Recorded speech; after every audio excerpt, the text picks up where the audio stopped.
हरे कृष्णा। ओम नमो भगवते वासुदेवाय। जब आषाढ़ मास की पूर्णिमा आती है तब चंद्रमा की पूर्ण आभा जैसे आत्मा की सत्यता का बोध कराती है। यह दिन न केवल गुरु पूर्णिमा के रूप में पूजनीय है बल्कि श्री हरि विष्णु की कृपा और सत्य मार्ग की खोज का भी पर्व है। इस दिन किया गया व्रत कथा और विशेषकर दीपदान का महत्व इतना गहरा है कि पूर्व जन्मों के पापों को भी हर लेता है। कलयुग में जहाँ पाप बढ़ रहे हैं वहाँ आषाढ़ पूर्णिमा एक ऐसा अवसर है जो जीवन को पवित्रता, आस्था और सत्यता की ओर मोड़ सकता है। जो व्यक्ति इस दिन सच्चे मन से दीप प्रज्वलित कर श्री हरि विष्णु की कथा सुनता है उसके जीवन में अंधकार अपने आप ही हट जाता है। यह पर आत्मज्ञान का दीप जलाने का आह्वान करता है। आइए सुनते हैं आषाढ़ पूर्णिमा के दिन सुनी जाने वाली कथाएं। इससे पहले आप सभी को आषाढ़ पूर्णिमा और गुरु पूर्णिमा की बहुत बहुत शुभकामनाएं। भगवान श्री हरि विष्णु का आशीर्वाद आप और आपके परिवारजनों पर और आपके गुरुजनों का आशीर्वाद आप सभी पर सदा बना रहे। बहुत समय पहले की बात है। हिमालय की तलहटी में एक बर्फीले गांव में एक वृद्धा रहती थी। उसका नाम था धर्मवती। वह अकेली थी। उसका कोई नहीं था, ना बेटा था, ना परिवार था, ना धन था। लेकिन एक चीज उसके पास थी, पूर्णिमा के चंद्रमा जैसी निर्मल विश्वास। हर महीने जब पूर्णिमा आती गांव में चहल पहल होती। लोग पूजा करते, दीप जलाते, मिठाइयाँ बांटते। लेकिन धर्मवती सिर्फ एक टूटे से दीपक से थोड़ा सा तेल डालकर उसे नदी के किनारे रख देती और हाथ जोड़कर कहती, चंद्रवंदनी लक्ष्मी माता, इस दीप में धन नहीं है, मन है। इसमें घी नहीं है, मेरी सांसों की बूंदें हैं। यह दीप नहीं बल्कि मेरी आत्मा है। हे माँ, कृपा करे इसे अपने चरणों तक पहुँचा देना। गांव के लोग उसका मजाक उड़ाते लेकिन वह वृद्धा हर पूर्णिमा यही करती। फिर एक दिन अचानक गांव के लोग बीमार पड़ने लगे और फिर यह हुआ कि रोज ही शमशान की चिमनियाँ जलने लगी। कोई भी इलाज काम नहीं कर रहा था। बच्चों से लेकर बुजुर्ग तक भयभीत थे। लोगों ने अपने घरों के दरवाजे तक बंद कर लिए। गांव अंधकार और भय से के साए में डूब गया। कोई यह नहीं समझ पा रहा था कि क्या करे और कहाँ जाए, किससे मदद मांगे। तब पूर्णिमा की रात आई। चारों तरफ सन्नाटा था। ना कोई मंदिर गया, ना कोई पूजा हुई। लेकिन धर्मवती जो अभी भी जीवित थी, कांपते हाथों से नदी किनारे पहुंची और हमेशा की तरह एक छोटा सा दीपक जलाकर कहने लगी, प्रभु, हे माँ लक्ष्मी, आज सिर्फ मेरा गांव नहीं बल्कि मेरी आस्था और मेरे आस भी बुझ रही है। लेकिन यह अंतिम दीप आज आपके चरणों में समर्पित है। यदि आप चाहे तो इस गांव को बचा सकती हैं। और ऐसा कहकर उसने वह दीप जल में बहा दिया और फिर तभी अचानक चमत्कार हुआ। दीप जैसे ही नदी की लहरों पर बहा उसकी लो एक तेज होने लगी। धीरे धीरे वह दीप पूरे गांव में रोशनी करने लगा, मानो कोई दिव्य प्रकाश फैल रहा हो। मंदिर की घंटियां अपने आप बज उठी। लोगों ने खिड़कियां खोलकर देखा तो चारों ओर एक शांति मधुर प्रकाश बिखरा हुआ था और उसी रात से महामारी की गति भी रुक गई। अगले दिन लोग मंदिर पहुंचे। उन्होंने देखा कि मंदिर के भीतर उस वृद्ध का ही वह दीप अब भी जल रहा था, बिना बुझे। लेकिन धर्मवती अब इस संसार में नहीं थी। मंदिर में एक दिव्यवाणी गूंजी, जिसने पूर्णिमा की हर रात अपने आंसुओं और विश्वास से दीप जलाया। और सबसे बड़ी बात, भक्ति में ही सामर्थ्य है संपूर्ण सृष्टि को बदल देने की। आइए अब सुनते हैं आषाढ़ पूर्णिमा की कथा। और आज के इस वीडियो के अंत में आप गजेंद्र मोक्ष की कथा भी सुनेंगे, इसलिए इन कथाओं को धैर्य के साथ पूरा जरूर सुनिएगा। द्वापर युग में एक समय की बात है। यशोदा जी ने श्री कृष्ण से कहा, हे कृष्ण, तुम सारे संसार के उत्पन्न करता, पालन करता और उनके संहार करता हो। आज कोई ऐसा व्रत मुझसे कहो जिसके करने से मृत्यु लोक में स्त्रियों को विधवा होने का भय न रहे और यह व्रत सभी मनुष्यों की मनोकामनाओं को पूर्ण करने वाला हो। तब श्री कृष्ण कहने लगे, माता, आपने अति सुंदर प्रश्न किया है। मैं आपसे ऐसे ही व्रत का विस्तार पूर्वक कहता हूँ। सौभाग्य की प्राप्ति के लिए स्त्रियों को 32 पूर्णमासी का व्रत करना चाहिए। इस व्रत के करने से स्त्रियों के सौभाग्य संपत्ति मिलती है। यह व्रत अचल सौभाग्य देने वाला और भगवान शिव के प्रति मनुष्य मात्र की भक्ति बढ़ाने वाला है। तब यशोदा जी कहने लगी, हे कृष्ण, सबसे पहले इस व्रत को मृत्युलोक में किसने किया था? इसके विषय में मुझे विस्तार पूर्वक बताओ। तब श्री कृष्ण कहने लगे कि हे माता, इस भूमंडल पर एक अत्यंत प्रसिद्ध राजा चंद्रहास से पालित अनेक प्रकार के रत्नों से परिपूर्ण कार्तिका नाम की नगरी थी। वहाँ पर धनेश्वर नाम का एक ब्राह्मण रहता था और उसकी पत्नी अति सुंदर रूपवती थी। दोनों ही उस नगरी में बड़े प्रेम के साथ रहते थे। घर पर धन धान्य आदि की कोई कमी नहीं थी, लेकिन उन्हें एक बड़ा दुख था कि उनके कोई संतान नहीं थी। वह दुख से अत्यंत दुखी रहते थे। एक समय एक बड़ा तपस्वी योगी उस नगरी में आया। वह योगी उस ब्राह्मण के घर को छोड़कर अन्य सभी घरों से भिक्षा लेकर भोजन किया करता था। एक दिन वह योगी रूपवती से भिक्षा न लेकर किसी दूसरे घर से भिक्षा लेकर गंगा किनारे जाकर भिक्षा में मिले अन्न को प्रेम पूर्वक खा रहा था कि धनेश्वर ने योगी का यह सब कार्य किसी प्रकार देख लिया। अपनी भिक्षा के अनादर से दुखी होकर धनेश्वर योगी से बोला, महात्मा, आप सभी घरों से भिक्षा लेते हैं किंतु मेरे घर की भिक्षा कभी नहीं लेते, इसका क्या कारण है? तब योगी ने कहा कि मैं निसंतान के घर की भीख पतितों के अन्न के समान होती है, और जो पतितों का अन्न खाता है वह भी पतित हो जाता है। क्योंकि तुम निसंतान हो, इसलिए पतित हो जाने के भय से मैं तुम्हारे घर से भिक्षा नहीं लेता। धनेश्वर यह बात सुनकर अपने मन में बहुत दुख हुआ और हाथ जोड़कर योगी के पैरों में गिर पड़ा और विनती स्वर में कहने लगा, हे महात्मा, आप अगर ऐसे हैं तो आप ही मुझे पुत्र प्राप्ति का कोई उपाय बतलाइए। आप तो मेरे सब कुछ जानने वाले हैं, मुझ पर यह अवश्य ही कृपा कीजिए। धन की मेरे घर में कोई कमी नहीं है, किंतु कोई पुत्र न होने के कारण मैं अत्यंत दुखी हूँ। आप मेरे इस दुख को दूर करें। यह सुनकर योगी कहने लगा, ब्राह्मण, तुम देवी चंडी की आराधना करो। फिर आकर उसने अपनी पत्नी से सारा वृत्तांत कहा और खुद तपस्या करने के लिए वन में चला गया। वन में जाकर उसने देवी चंडी की उपासना की और उपवास किया। चंडी देवी ने 16वें दिन उसे स्वप्न में दर्शन दिया और कहा, हे धनेश्वर, जा, तेरे पुत्र होगा, परंतु वह 16 वर्ष की आयु में ही मृत्यु को प्राप्त हो जाएगा। अगर तुम दोनों पति पत्नी 32 पूर्णमासी का व्रत विधि पूर्वक करोगे तो वह दीर्घायु होगा। जितनी तुम्हारी समर्थ है, आटे के उतने ही दिए बनाकर शिव जी का पूजन करना, किंतु पूर्णमासी 32 की संख्या में पूरी होनी चाहिए। प्रातःकाल होने पर इस स्थान के पास ही तुम्हें एक आम का वृक्ष दिखाई देगा। उस पर चढ़कर तुम केवल एक फल तोड़कर जल्दी अपने घर चले जाना और अपनी पत्नी को सारा वृत्तांत कहना। ऋतु स्नान के बाद वह स्वच्छ होकर श्री शंकर का ध्यान करके उस फल को खा लेगी। तब शंकर भगवान की कृपा से उसे गर्भ ठहर जाएगा।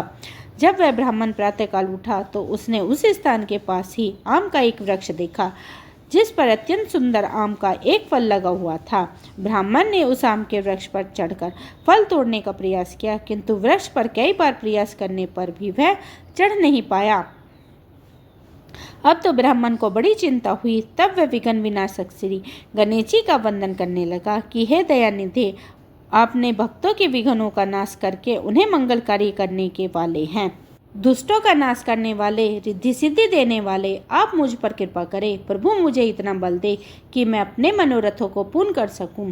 इस प्रकार सच्चे मन से गणेश भगवान की प्रार्थना करने पर वह भगवान की कृपा से वृक्ष पर चढ़ गया। वृक्ष पर से फल तोड़कर उसने घर आकर अपनी पत्नी को वह फल लाकर दे दिया और उसकी पत्नी ने अपने पति के कहा अनुसार उस फल को खा लिया और वह गर्भवती हो गई। देवी चंडी की असीम कृपा से उसे एक अत्यंत सुंदर पुत्र हुआ। उसका नाम उन्होंने देवीदास रखा। माता पिता के हर्ष और शोक के साथ वह बालक शुक्ल पक्ष की चंद्रमा की तरह अपने पिता के घर में बढ़ने लगा। देवी की कृपा से वह बालक बहुत ही सुंदर, सुशील और विद्या में निपुण हो गया। देवी की आज्ञा के अनुसार उसकी माता ने 32 पूर्णमासी का व्रत रखना प्रारंभ कर दिया, जिससे उसका पुत्र बड़ी आयु वाला हो जाए। 16वां वर्ष लगते ही देवीदास के माता पिता को बड़ी चिंता हो गई कि कहीं उनके पुत्र की इस वर्ष मृत्यु न हो जाए। इसलिए उन्होंने अपने मन में विचार किया कि अगर यह दुर्घटना उनके सामने हो गई तो वे किस तरह सहन कर सकेंगे। इसलिए उन्होंने देवीदास के मामा को बुलाया और कहा, हमारी इच्छा है कि देवीदास 1 वर्ष तक काशी में जाकर विद्या अध्ययन करे और उसको तुम अकेला कभी नहीं छोड़ना। इसलिए तुम साथ जाओ और 1 वर्ष के बाद इसको वापस लौटा लाना। सारा पन बंद करके उसके माता पिता ने काशी जाने के लिए देवीदास को एक घोड़े पर बिठाया और उसके मामा को उसके साथ कर दिया, किंतु बालक के अल्पायु होने की बात बालक को या उसके मामा को कही नहीं। धनेश्वर ने अपनी पत्नी के साथ मिलकर अपने पुत्र की मंगल कामना और दीर्घायु के लिए देवी भगवती की आराधना और पूर्णमासियों का व्रत प्रारंभ कर दिया।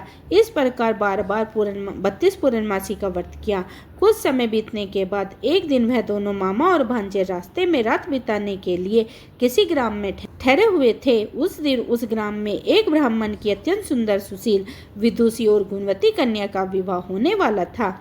जिस धर्मशाला के अंदर वर और उसकी बारात ठहरी हुई थी, उसी धर्मशाला में देवीदास और उसका मामा ठहरे हुए थे। संयोगवश कन्या को तेल आदि चढ़ाकर मंडप आदि का कार्य किया गया तो लगन के समय वर के धनुवर्ता हो गया। वह हिलने डुलने और चलने में बिल्कुल असमर्थ हो गया।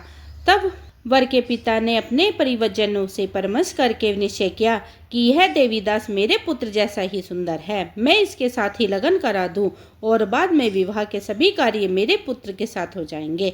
ऐसा सोचकर देवीदास के मामा से जाकर वह बोला कि तुम थोड़ी देर के लिए अपने भांजे को हमें दे दो, जिससे विवाह और लगन का सारा कार्य सुचारू रूप से हो सके।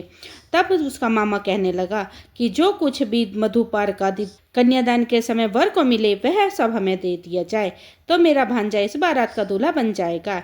यह बात वर के पिता ने स्वीकार कर ली और तब मामा ने अपने भांजा वर बनने को भेज दिया और उसके साथ विवाह के सभी कार्य रात में विधि पूर्वक संपन्न हो गए। पत्नी के साथ भोजन नहीं कर सका। दुखी मन से वह सोचने लगा कि न जाने यह किसकी स्त्री होगी। वह एकांत में इस सोच में पड़ा हुआ था कि उसकी आंखों से आंसू आ गए। तब उसकी पत्नी ने पूछा, क्या बात है, आप इतने उदासीन और दुखी क्यों हो रहे हो? तब उसने वह सारी बात वर के पिता और उसके मामा में हुई थी वधु को बतला दी। तब वह वधु कहने लगी कि यह ब्रह्म विवाह के विपरीत कैसे हो सकता है।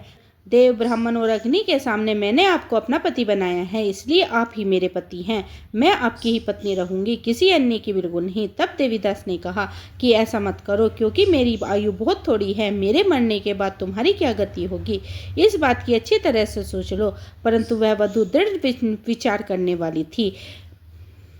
बोली कि जो आपकी गति होगी वही मेरी होगी। हे स्वामी, आप उठिए और भोजन कीजिए, आप निश्चय ही भूखे होंगे। तब देवीदास और उसकी पत्नी ने मिलकर भोजन किया और रात को वे सो गए। प्रातःकाल देवीदास ने अपनी पत्नी के 3 नगों से जड़ी हुई एक अंगूठी और एक रुमाल दिया और बोला, प्रिय, इसे संकेत समझ कर रखो और शांत हो जाओ।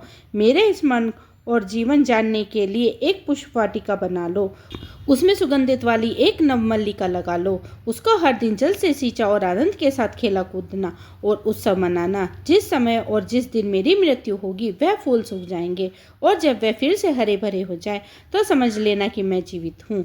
यह बात निश्चय करके समझ लेना और इसमें कोई संशय मत करना। ऐसा समझा बुझाकर वह चला गया। प्रातःकाल होते ही वहां पर गाजे बाजे बजने लगे। जिस समय विवाह के कार्य समाप्त होने के लिए वर तथा सब बाराती मंडप में आए तो कन्या ने वर को भली प्रकार से देखकर अपने पिता से कहा कि यह मेरे पति नहीं है। मेरा पति वह है जिसके साथ रात में मेरा विवाह हुआ था। इसके साथ मेरा विवाह नहीं हुआ। अगर यह वही है तो बतलाए मैंने इनको क्या दिया था और रात में हमारे बीच में क्या गुप्त बातें हुई थी, वह सब बातें बतलाइए। पिता ने उसके कहे अनुसार वर्ष को बुलवाया। कन्या की सारी बातें सुनकर वह कहने लगा कि मैं कुछ नहीं जानता। इसके बाद वह लज्जित होकर अपना समूह लेकर चला गया और सारी बारात भी अपमानित होकर वहां से लौट गई। भगवान श्री कृष्ण आगे बोलते हैं, हे माता, इस प्रकार देवीदास काशी विद्या पढ़ने चला गया। जब कुछ समय बीत गया तो काल से प्रेरित होकर एक सांप रात के समय उसको डसने के लिए वहां आया। उस विषधर के प्रभाव से उसके बिस्तर के चारों ओर से विष की ज्वाला से वह बिस्तर वैसीला हो गया, परंतु वटराज के प्रभाव से उसको वह सांप काट नहीं पाया, क्योंकि पहले ही उसकी माँ ने 32 पूर्णमासी व्रत कर रखा था। इसके बाद मध्य के समय स्वयं काल वहां आ गया और उसके शरीर से प्राणों को निकालने का प्रयास करने लगा, जिससे वह मूर्छित होकर पृथ्वी पर गिर पड़ा। भगवान की कृपा से उसी समय देवी पार्वती जी के साथ श्री शंकर जी वहां आ गए। उसको मूर्छित दशा में देखकर देवी पार्वती ने भगवान से प्रार्थना की, प्रभु, इस बालक की माता ने पहले ही 32 पूर्णमासी के व्रत कर रखे हैं, जिसके प्रभाव से भगवान आप इसको प्राण दान दीजिए। देवी के कहने पर भक्त वत्सल भगवान ने उस बालक को प्राण दान दे दिए। इस व्रत के प्रभाव से काल को भी पीछे हटना पड़ा और देवीदास स्वस्थ होकर बैठ गया। उधर उसकी पत्नी उसके काल की प्रतीक्षा किया करती थी। एक दिन उसने देखा कि पुष्प वाटिका में पत्र पुष्प कुछ भी नहीं रहे, सब कुछ सूख कर नष्ट हो गया। तो उसे बड़ा आश्चर्य हुआ, किंतु कुछ ही क्षण में वह सब वाटिका पहले की तरह हरी भरी हो गई। तब वह समझ गई कि उसका पति पुनर्जीवित हो गया है। यह देखकर वह बहुत प्रसन्न होकर अपने पिता से कहने लगी, पिताजी मेरे पति जीवित हैं, आप उन्हें ढूंढिए। जब 16वां वर्ष बीत गया तो देवीदास भी अपने मामा के साथ काशी से वापस अपने घर की ओर चल पड़ा। उधर उसके ससुर से ढूंढने के लिए घर से जाने ही वाले थे कि दोनों मामा भांजे वहां आ गए। उसको आया देखकर उसका ससुर बहुत बड़ी प्रसन्नता के साथ उसे अपने घर ले गया। उसी समय नगर के निवासी भी वहां इकट्ठा हो गए और फिर सबने निश्चय किया कि यह अवश्य ही इस बालक के साथ इस कन्या का विवाह हुआ था। उस बालक को जब कन्या ने देखा तो पहचान लिया और कहा कि यह तो वही है जो संकेत कर कर गए थे। फिर सब कहने लगे कि भला हुआ जो यह आ गया, और तब से सब नगरवासियों ने खूब आनंद मनाया। कुछ दिन के बाद देवीदास अपनी पत्नी और मामा के साथ अपने ससुर के घर से बहुत सारे उपहार लेकर अपने नगर को चल पड़ा।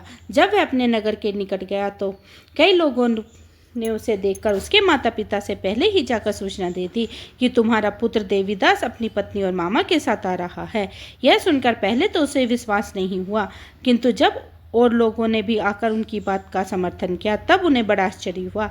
इतने में ही देवीदास भी अपने घर पहुंच गया और देवीदास ने अपने माता पिता के चरणों में सिर रखकर प्रणाम किया और उसकी पत्नी में भी अपने सास ससुर के चरणों को स्पर्श किया और माता पिता ने भी अपने पुत्र और पुत्रवधू को हृदय से लगा लिया और सबकी आंखों से प्रेम के आंसू बहने लगे। अपने पुत्र और पुत्रवधू के आने की खुशी में धनेश्वर ने बड़ा भारी उत्सव किया और ब्राह्मणों को बहुत सा दान दक्षिणा देकर प्रसन्न किया। भगवान श्री कृष्ण कहने लगे, हे माता, इस प्रकार धनेश्वर 32 पूर्णमासी के व्रत के प्रभाव से पुत्रवान हो गया। जो भी स्त्री इस व्रत को करती है वह जन्म जन्मांतर वैधत्य के दुख को नहीं भोगती और सदा सौभाग्यवती रहती है। यह मेरा वचन है, इसमें कोई संदेह नहीं है। यह व्रत पुत्र पौत्र आदि देने वाला तथा संपूर्ण मनोकामनाओं को पूर्ण करने वाला है। 32 पूर्णमासी के व्रत करने के से व्रती की सारी इच्छाएं भगवान की कृपा से पूर्ण हो जाती हैं। जब भगवान अपने भक्तों को बुलाने पर नंगे पांव भगे चले आते हैं तो चलिए आपको सुनाते हैं गजेंद्र मोक्ष की अद्भुत कथा। प्राचीन समय की बात है। द्रविड़ देश में एक पांडव वंशी राजा राज्य करते थे जिनका नाम था इंद्रप्रद्युम्न। वे भगवान की आराधना में भक्ति से ही अपना अधिकतर समय व्यतीत करते थे। यद्यपि उनके राज्य में चारों ओर सुख शांति थी, प्रजा प्रत्येक रीति से संतुष्ट थी, प्रसन्न थी। फिर भी राजा इंद्रप्रद्युम्न अपना समय राज्य कार्य में बहुत ही कम दे पाता था। उनके कहना था कि भगवान विष्णु ही मेरे राज्य की व्यवस्था करते हैं, इसलिए वे अपने इष्ट परम प्रभु की उपासना में ही सदा लीन रहते थे। राजा इंद्रप्रद्युम्न के मन में आराधना की लालसा बढ़ती ही चली गई। इसी कारण एक बार वे राज्य को त्याग कर माल्य पर्वत पर रहने लगे। तब उन्होंने अपना वेश तपस्वियों जैसा बना लिया, सिर के बालों को बढ़ाकर जटा के रूप में हो गए। वे निरंतर पार ब्रह्म परमात्मा की आराधना में तत्लीन रहने लगे। उनके मन और प्राण भी श्री हरि के चरण कमलों में मधुर कर बने रहते। इसके अलावा उन्हें जगत की कोई भी वस्तु सुहाती नहीं थी। उन्हें राजकोष, प्रजा तथा पत्नी आदि किसी प्राणी या पदार्थ की स्मृति ही नहीं होती थी, किसी की भी याद नहीं आती थी। एक बार की बात है, राजा इंद्रप्रद्युम्न प्रतिदिन की तरह स्नान आदि से निर्वृत्त होकर सर्वसर्थक प्रभु की उपासना में लीन थे। उन्होंने बाहरी जगत का कुछ भी ध्यान नहीं था। संयोग से उसी समय महर्षि अगस्त अपने समस्त शिष्यों के साथ वहां पहुंच गए, लेकिन न पार्थ, न अर्थ, न स्वागत। मौन व्रत राजा इंद्रप्रद्युम्न परम प्रभु के ध्यान में निमग्न थे। जिस समय महर्षि अगस्त क्रोधित हो गए और उन्होंने क्रोधित होकर राजा इंद्रप्रद्युम्न को श्राप दे डाला कि इस राजा ने गुरुजनों की शिक्षा नहीं ग्रहण की है और अभिमानवश परोपकार से निर्वृत्त होकर यह अभिमानी कर रहा है। ऋषियों का अपमान करने वाला यह राजा हाथी के समान जड़ बुद्धि है, इसलिए इसे घोर अज्ञान में हाथी की योनि प्राप्त हो।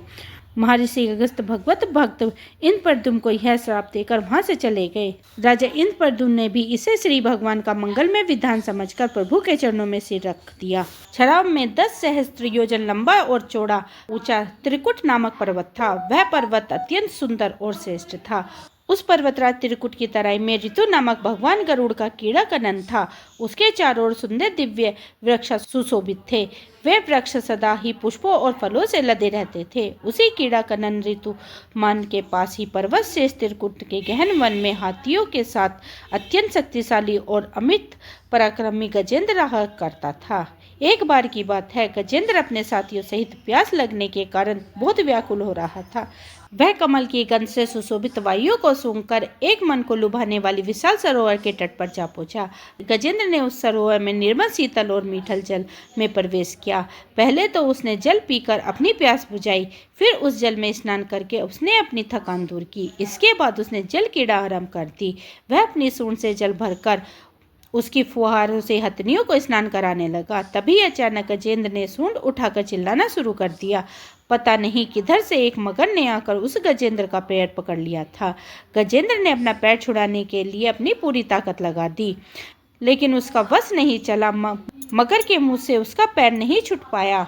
अपने स्वामी गजेंद्र को ग्रहग्रस्त देखकर हथनियां, कलब और अन्य जो गरज रहे थे वह सभी व्याकुल हो गए। वे सूंड उठाकर चिंगाड़ने और गजेंद्र को बचाने के लिए सरोवर के भीतर बाहर दौड़ने लगे।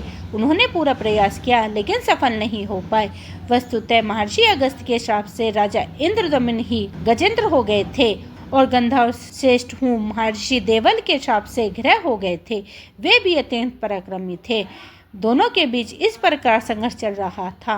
गजेंद्र खुद को बाहर खींचता और मगर गजेंद्र को भीतर खींचता। सरोवर का निर्मल जल उनकी खींचतान से गंदल हो गया। कमल तल सत व्यक्त हो गए। जल के अंदर रहने वाला जल जंतु व्याकुल हो उठे। गजेंद्र और ग्रह का यह संघर्ष 1 सहस्त्र वर्षों तक चलता रहा। वे दोनों जीवित रहे। यह दृश्य देखकर देवता गणन चकित हो गए।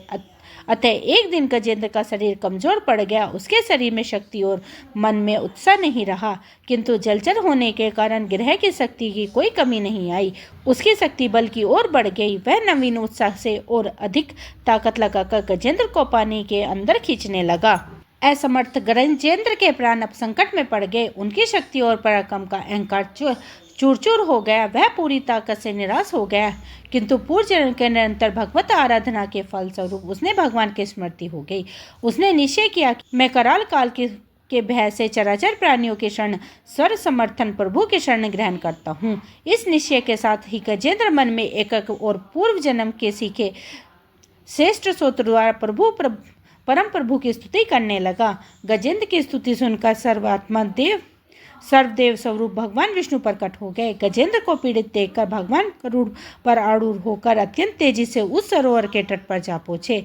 जब जीवन से निराश और पीड़ा से झटपटाते गजेंद्र ने हाथ में चक्र लिए गरुड़ पर विराजमान भगवान विष्णु की तीव्रता से अपनी ओर आते देखा, तो उसने कमल का एक सुंदर पुष्प अपनी सूंड में लेकर उठाया और बड़ी कष्ट से कहा, नारायण जगत गुरु, हे भगवान, आपको नमस्कार है। गजेंद्र को इस प्रकार पीड़ित देखकर भगवान विष्णु गरुड़ की पीठ से कूद पड़े और गजेंद्र के साथ उस ग्रह अर्थात मगरमच्छ को भी सरोवर से बाहर खींच लिया और तुरंत ही अपने तीक्ष्ण चक्र से ग्रह का मुख फाड़कर गजेंद्र को मुक्त करा दिया। ब्रह्मादि देवतागण श्री हरि की प्रशंसा करते हुए उसके ऊपर स्वर्णिक पुष्पों की वर्षा करने लगे। सिद्ध और ऋषि महर्षि पर ब्रह्म भगवान विष्णु के गुणगान करने लगे, जय जयकार करने लगे। ग्रह दिव्य शरीरधारी हो गया। उसने श्री विष्णु के चरणों में शीश रखकर प्रणाम किया और भगवान विष्णु के गुणों की प्रशंसा करने लगा। भगवान विष्णु के मंगलमय वरदान हस्त के स्पर्श से पाप मुक्त होकर अभिशापित हूँ गंधर्व ने प्रभु की परिक्रमा की और उसके त्रिलोकी वंदित चरण कमलों को प्रणाम। वह अपने लोक को चला गया। भगवान विष्णु ने गजेंद्र का उद्धार कर उसे अपना पार्षद बना लिया। गंधर्व सिद्ध और देवगण उनकी लीला का गान करने लगे। गजेंद्र की स्तुति से प्रसन्न होकर भगवान विष्णु ने सबके समक्ष कहा, प्यारे गजेंद्र, जो लोग ब्रह्म मुहूर्त में उठकर तुम्हारी की हुई स्तुति से मेरा सांत्वन करेंगे, उन्हें मैं मृत्यु के समय निर्मल बुद्धि का दान करूंगा। ऐसा कहकर भगवान विष्णु ने पार्षद रूप में गजेंद्र को साध लिया और गरुड़ पर आरूढ़ होकर वे अपने दिव्य धाम को चले गए। ये थी गजेंद्र मोक्ष की कथा। उम्मीद करती हूँ आज की कथा आपको पसंद आई होगी। आप मेरी वीडियो को लाइक करें, परिवार और भक्तजनों में शेयर करें, और अगर आपने मेरा ये चैनल अभी सब्सक्राइब नहीं किया तो सब्सक्राइब कर लीजिए। हरे कृष्णा, राधे राधे।